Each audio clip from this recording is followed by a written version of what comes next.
Welcome to the classes. आज हम समांतर श्रेणी का बेसिक कंसेप्ट और उसके क्वेश्चन सॉल्व करेंगे। स्टार्ट करता हूँ। समांतर श्रेणी को हम अरिथमेटिक प्रोग्रेशन कहते हैं, इसे शॉर्ट में हम APB कहते हैं। अब देखो, मैं आपको एग्जाम्पल के तौर पर समझाता हूँ कि प्राकृतिक संख्या जो होती हैं वो होती हैं 1 से स्टार्ट होती हैं और अनंत तक चलती हैं। 1 2 3 4 5 अनंत तक चलती हैं। अब देखो, प्राकृतिक संख्या 1 2 3 4 5 इनफाइनाइट, अनंत तक। ठीक है। जो प्रथम पद को हम कहेंगे उसे हम A1 कहेंगे, और दूसरे पद को A2, तीसरे पद को A3, चौथे पद को A4 और पांचवें पद को A5, और ऐसे ही हम अनंत तक चलते रहेंगे। तो यहाँ से A1 की वैल्यू कितनी है 1, और A2 की वैल्यू 2, A3 की वैल्यू 3, A4 की वैल्यू 4 और A5 की वैल्यू 5। ठीक है। तो हम ये कैसे पहचानेंगे कि ये जो श्रेणी है, ये जो सीरीज है वो एक समांतर श्रेणी में है कि नहीं। तो दूसरे पद से हम क्या करते हैं, पहले पद को माइनस कर देते हैं, यानी A2 माइनस A1। अब देखो, यहाँ पर A2 का मान कितना है 2 और A1 का मान कितना है 1, और 2 में से 1 गए तो कितना बचा 1। ऐसे ही जब हमने A2 माइनस A1 करा, जो अगला जो लेंगे हम A3 माइनस A2 लेंगे, A3 माइनस A2, और A3 का मान कितना दे रखा है 3, और A2 का मान कितना दे रखा है 2, यानी 3 में से 2 गए तो 1। अब हमने A3 माइनस A2 लिया, तो अगला क्या लेंगे आपके हम A4 माइनस A3 लेंगे, यानी A4 माइनस A3। A4 का मान कितना दे रखा है यहाँ पे 4, और A3 का मान कितना देगा 3, तो 4 में 3 गए तो 1। अब अगला क्या लेंगे A5 minus A4, A5 minus A4, और A5 का मान कितना दे रखा 5, और A4 का 4, और 5 में 4 गए तो 1। तो इसमें आपने देखा कि इन सब का जो अंतर है वो समान आया है। क्या है, समान आया है। तो हम कह सकते हैं ऐसी श्रेणी जिसका अंतर समान हो, उस श्रेणी को हम समांतर श्रेणी कहते हैं। इसे हम, ये जो अंतर है उसे हम D से प्रदर्शित करते हैं, जिसे सार्वअंतर भी कहते हैं। ठीक है, इसे क्या कहते हैं, सार्वअंतर कहते हैं, और सार्वअंतर को हम D से प्रदर्शित करते हैं। फिर से बताता हूँ, ऐसी श्रेणी जिसका सार्वअंतर, जिसका अंतर समान हो, वे श्रेणी समांतर श्रेणी कहलाती है। ठीक। आप देखो, इसमें 2 में से 1 गए तो 1 बचा, 3 में से 2 गया 1, 4 में से 3 गया 1, 5 में से 4 गया 1, यानी सबका जो अंतर जो आ रहा है वो समान आ रहा है। दूसरे वाले में से पहले वाले पद को हम माइनस करते हैं। ठीक। अब मैं एग्जाम्पल के तौर पर समझाता हूँ, फॉर्मूले के तौर पर। ठीक है। प्रथम पद को जो डिनोट करते हैं वो हम करते हैं A से, और दूसरा जो पद होगा वो क्या होगा A प्लस D, और तीसरा पद होगा A प्लस 2D। अगला पद आप बताओ क्या होगा, देखो A प्लस 3D। ऐसे ही ये चलता रहेगा। तो लास्ट का पद जो होगा A plus N minus 1 into D, A plus N minus 1 into D। ठीक है, यानी पहला पद यहाँ पर A1 है, दूसरा पद A2, और तीसरा पद A3, और चौथा पद A4। ठीक है, ये A1 है, ये A2, ये A3, और ये A4। तो लास्ट में पद क्या होगा, AN होगा, क्योंकि ये कौन सा पद है, nवा पद। इसमें हम पद निकालते हैं। तो यहाँ से फॉर्मूला बना, nवा पद बराबर nवा पद बराबर A plus N minus 1 into D, N minus 1 into D। nवा पद को हम AN भी लिख सकते हैं, और इसे हम L भी लिख सकते हैं। अब कहोगे L क्या है, L जहाँ L जो है ना अंतिम पद है, क्या है यहाँ पे अंतिम पद, और अंतिम पद nवें पद के बराबर हो सकता है। देखो, चाहे AN लिख लो, चाहे nवा पद, चाहे L। ठीक है, ये आपस में बराबर होते हैं। ठीक, ये तो था पद निकालने के लिए फॉर्मूला। अगर हमें किसी का सम निकालना हो उसके लिए फॉर्मूला क्या है, उससे फॉर्मूला देखते हैं। देखो, अगर हमें किसी का सम निकालना हो, जैसे 1 + 2 + 3 + 4 और +5, इस सीरीज़ का हमें प्लस करना है, सम निकालना है। तो हम कैसे, इसे तो हम डायरेक्टली हम ऐड कर देंगे। अगर कोई लंबी सीरीज होती, लंबी सीरीज होती, तब हम क्या करते, तब हम फॉर्मूले का यूज करते। अब देखो इसमें अगर हमने इसे सिंपली प्लस कर दिया तो कितना आएगा, ये 15 आएगा। ठीक है, 1 और 2 3, 3 और 3 6, 6 और 4 10, 10 और 5 15। ठीक है, अगर हम फॉर्मूले के बेस पर करें, इसका जो फॉर्मूला होता है n पदों का योग, n पदों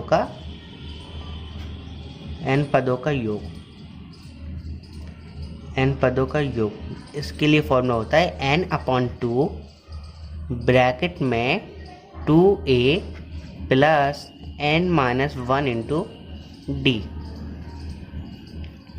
ठीक है, क्या होता है, n पदों का योग बराबर n/2 ब्रैकेट में 2a plus n-1 into D. अब मैं आपको बता दूं, यहाँ d आप जानते हो सार्वंतर है। क्या है d, सार्वंतर। और एक जो है यहाँ पे हम प्रथम पद है। क्या है, एक प्रथम पद। ठीक है, d जो है सार्वंतर है और l क्या है यहाँ पे, अंतिम पद। अब देखो यहाँ से ये हमें सीडी दे रखी है, यानी 1 + 2 + 3 + 4 + के 5। यहाँ पे a जो है ना वो प्रथम पद है, यानी a का जो मान है यहाँ पे क्या है, यहाँ पे 1 है। कितना है, 1। हमेशा प्रथम पद को हम a से प्रदर्शित करते हैं और a का मान कितना दे रखा है, 1 दे रखा है। और d क्या होता है, सार्वअंतर। d होता है सार्वअंतर। d निकालेंगे यहाँ से, दूसरे वाले में से प्रथम वाले को सब्ट्रैक्ट कर देंगे, यानी 2 - 1, यानी 2 में से 1 गया तो 1 बचा। ये हो गया सार्वअंतर। अब हमें कितने पद को योग करना है, जोड़ना है, 1 2 3 4 5, यानी 5 को जोड़ना है। तो n पदों को योग को हम Sn से प्रदर्शित करते हैं। किससे प्रदर्शित करते हैं, Sn से प्रदर्शित करते हैं। तो यहाँ पे 5 पद को जोड़ना है, तो यानी S। तो यहाँ पे n पदों को योग करेंगे तो Sn लिखेंगे। अगर 5 पदों का योग करेंगे तो क्या निकालना है, यहाँ पे S5 लिखेंगे। ठीक है, तो हमें यहाँ से S5 निकालना है। तो कैसे निकालेंगे, देखो S5 = 5/2। n की वैल्यू तो हमें पता चल गई 5 है, n की वैल्यू क्या है 5। 2 × a की वैल्यू कितनी दे रखी है 1 प्लस, और n की वैल्यू कितनी दे रखी है 5 - 1 इंटू, और d का मान कितना दे रखा है 1। तो 5/2 अगर मैं इसे सॉल्व करूंगा, 2 की गुणा 1 में करी 2 प्लस 5 में से 1 गया तो 4, और 4 की गुणा 1 में करी 4, 4 और 2 6, और 2 × 3 6, और 3 × 5 15। देखो अगर हमने ऐसे भी जोड़ा तब भी 15 आया, और ऐसे फॉर्मूले से जोड़ा तो कितना, तब भी 15 आया। तो आप फॉर्मूले को यूज करोगे इसमें। ठीक है, इसलिए हम ये फॉर्मूला यूज करते हैं। ठीक है, कितना आया, S15 15 आया। तो Sn = फॉर्मूला होता है n/2 ब्रैकेट में 2a plus n-1 into D. Sn = n/2 bracket में 2a plus n-1 into D. अब देखो इसको मैं ऐसे भी तो लिख सकता हूँ, n/2 ब्रैकेट में 2a को a plus a plus n-1 into D. तो a प्लस a तो 2a हो जाएगा। तो n/2 ब्रैकेट में a प्लस, यहाँ पे देखो a plus n-1 into D. ये वाला फॉर्मूला किसका है, ये जो मैंने अभी बताया था आपको, ये फॉर्मूला है nवा पद का, यानी a plus n-1 into D. कौन सा है, nवा पद को। nवा पद को हम an भी लिखते हैं और an को l भी लिख सकते हैं, और l क्या है यहाँ पे, अंतिम पद। तो इस a plus n-1 into D की जगह मैं l रख सकता हूँ। इसकी जगह क्या रख दिया मैंने, l। तो दूसरा फॉर्मूला तब है जब हमें प्रथम पद गिवन हो, दिया हो, या फिर अंतिम पद हो। तो दूसरा फॉर्मूला बन गया यहाँ से Sn = n/2। प्रश्न वाली 5.1, प्रश्न नंबर 1, निम्नलिखित स्थितियों में से किन स्थितियों में संबंधित संख्याओं की सूची AP है और क्यों। अब देखो नंबर 1 है क्वेश्चन, प्रति किलोमीटर के बाद का टैक्सी का किराया, जबकि प्रथम किलोमीटर के लिए किराया 15 रुपये है और प्रत्येक अतिरिक्त किलोमीटर के लिए किराया 8 रुपये है। तो टैक्सी का किराया जो है 1 किलोमीटर, 2 किलोमीटर, 3 किलोमीटर, 4 किलोमीटर, ऐसे ही चलता रहेगा अनंत तक। ठीक है, यानी 1 किलोमीटर के लिए जो किराया लगता है वो कितना लगता है, 15 रुपये। ठीक है ना, प्रथम किलोमीटर के लिए क्या लगता है, 15 रुपये।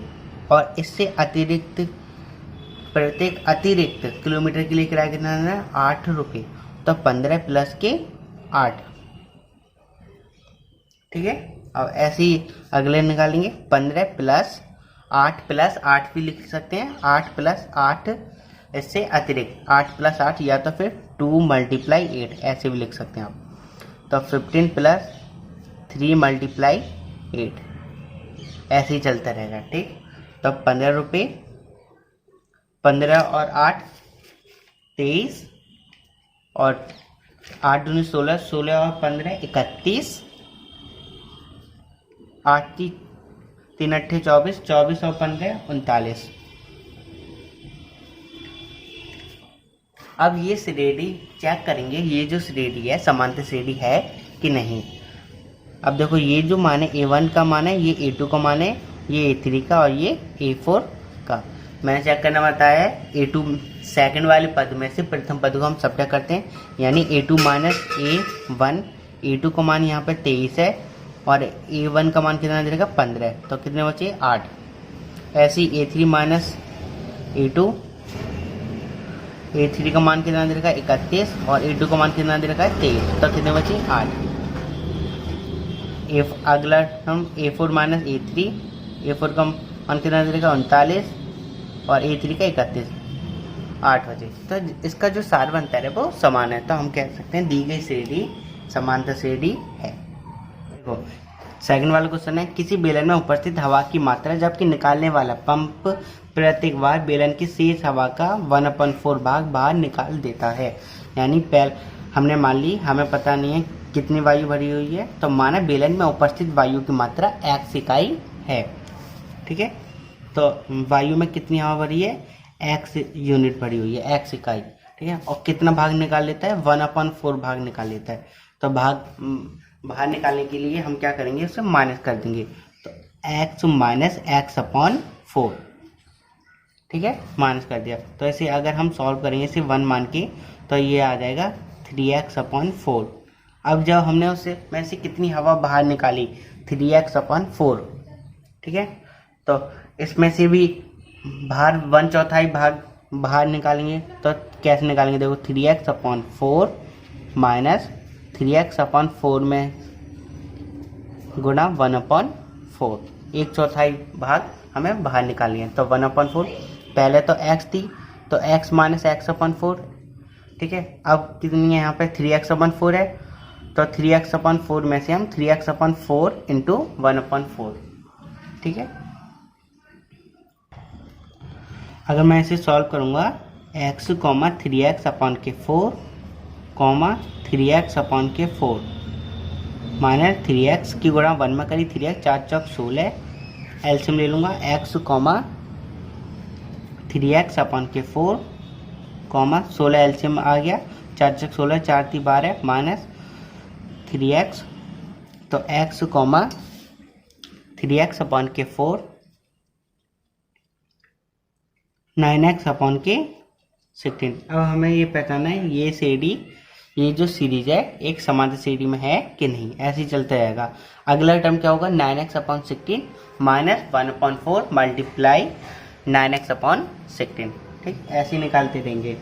अब देखो 3x माइनस 3x/4 माइनस के x, ऐसे तो सेकंड में से प्रथम वाले को सब्ट्रैक्ट करते हैं, तो इसके नीचे 1 मान के 4 एलसीएम ले लिया, तो 3x माइनस 4x, कितना बचा, माइनस के x/4 बचा। अगला टर्म क्या हो जाएगा, 9x minus 3x, 9x/16 minus 3x/4। तीसरे वाले में से दूसरे वाले को माइनस कर देंगे, इसमें 16 एलसीएम आ गया, 9x माइनस 4 चौक 16, 4 3 12। ठीक है, तो अगली बार क्या बचा, माइनस के 3x/4 16। तो हम कह सकते हैं पहला जो निकाल लेता है माइनस x/4 है, और दूसरा माइनस 3x/4। तो ये जो ये संख्या समांतर श्रेणी में नहीं है। ठीक है, समांतर श्रेणी में नहीं है। तो अगला क्वेश्चन पढ़ो। प्रत्येक मीटर की खुदाई के बाद एक कुआं खोदने में आई लागत, जबकि प्रथम मीटर खुदाई की लागत कितनी है? 150। कितनी है प्रथम मीटर खुदाई की लागत? 150। और बाद में प्रत्येक मीटर खुदाई की लागत 50 बढ़ती जाती है, यानी हर बार कितनी बढ़ती जाती है? 50 बढ़ती जाती है। तो पहले 150 है, अगली बार क्या हो जाएगी? 200, फिर क्या हो जाएगी? 250 और फिर 300, ऐसे ये बढ़ती जाएगी। ठीक है, अब ये पहचाने ये समांतर श्रेणी में है कि नहीं। 200 में से 150 गए 50, और 250 में से 200 गए 50, और 300 में से 250 गए 50। तो हम कह सकते हैं ये जो श्रेणी है वो समांतर श्रेणी में है। अब देखो, खाते में प्रत्येक वर्ष का मिश्रण, जबकि 10,000 रुपये की राशि 8 रुपये वार्षिक की दर से चक्रवृद्धि ब्याज पर जमा की जाती है। यानी प्रथम वर्ष कितनी की जाती है? 10,000। ठीक है, और अगले वर्ष के लिए कैसे निकालेंगे? एक फॉर्मूला होता है, मिश्रण यानी अमाउंट बराबर P ब्रैकेट में 1 + R/100 की पावर n। मूलधन कितना दे रखा है यहाँ से? 10,000, और R कितना दे रखा है यहाँ से? 8। 1 + 8/100, और पावर कितनी है? प्रथम वर्ष पावर है यहाँ पर 1, है ना। तो ऐसे अगर हम सॉल्व करेंगे तो ये आ जाएगा 10,000 गुणा एलसीएम ले लिया 108/100। ये कैंसिल हो जाए 2 जीरो से, तो ये आ जाए 108। ठीक है, कितना आ गया? 10800। ऐसे ही अगले वर्ष के लिए देखेंगे। अब मूलधन कितना है यहाँ पे? 10,000।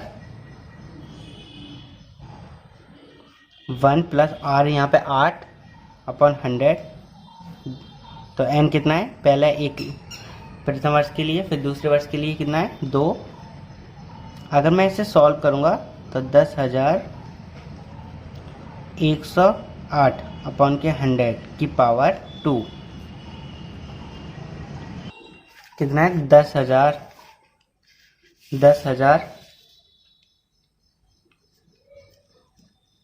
और 108 को मैं लिख सकता हूँ 108/100 को 108/100 गुणा 108/100।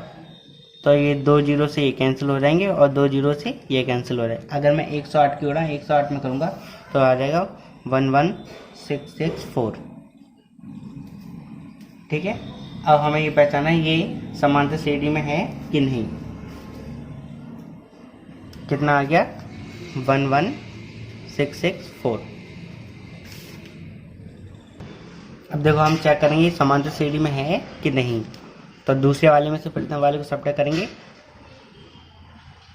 माइनस,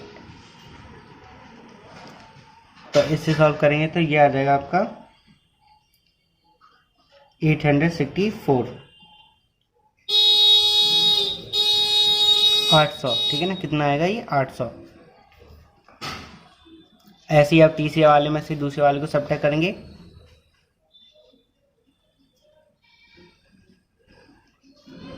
तो ये आ जाएगा 864। ठीक है, तो ये दोनों इक्वल नहीं है, तो हम कह सकते हैं दी गई श्रेणी ये समांतर श्रेणी में नहीं है। अगर वीडियो पसंद आए वीडियो को लाइक शेयर एंड सब्सक्राइब जरूर कीजिए। आज के लिए इतना ही।